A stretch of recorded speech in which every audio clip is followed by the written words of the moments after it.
This 5 minutes at a time revision video is taken from our webinars on gastrointestinal physiology and discusses the structure of the gut wall. To watch more, visit bromleyemergency.com or click the link in the description.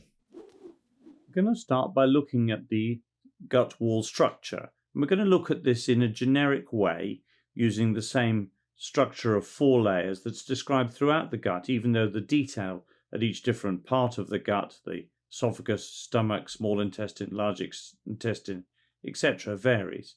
So starting off with the mucous layer, the innermost of the layers seen in this diagram. So if we focus on this area, we've got the epithelium in the center, which may vary in terms of its number of goblet cells and the actual epithelial cells, the absorptive surface, etc. This then has a basement membrane which maintains its shape, and then beneath the epithelium marked here, we have what's known as the lamina propria, which is a connective tissue which contains blood vessels and also lymphatics, which are important in absorption. Beneath these layers, we then have the muscularis mucosa.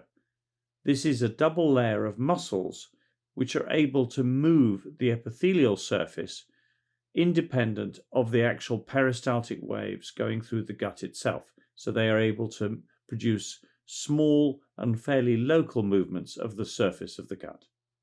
Stretching through from the submucosa, there may be glands emptying through into the lumen of the gut. If we move out to the next layer, this is what's known as the submucosa.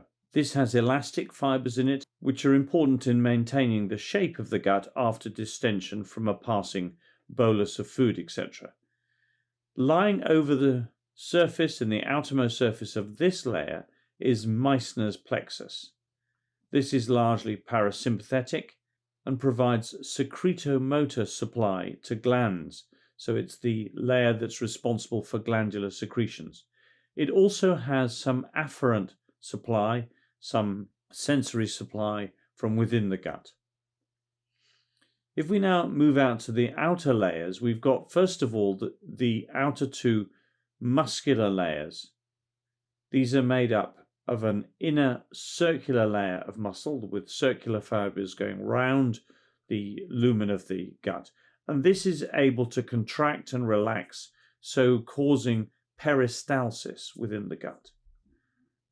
We've then got the outer longitudinal muscle layer, and this can produce shortening and lengthening of individual parts of the gut, so enabling boluses to be moved along. And it's this combination of inner and outer longitudinal muscle movement which enables the bolus to move along the gut.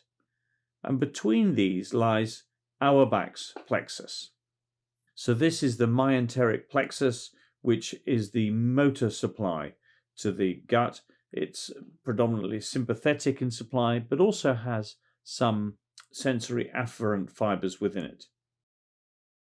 The gut is suspended by the mesentery from the abdominal wall, and within the mesentery runs the arterial and venous supply, and the nerves also pass along the mesentery. The enteric nerves have a great deal of automaticity.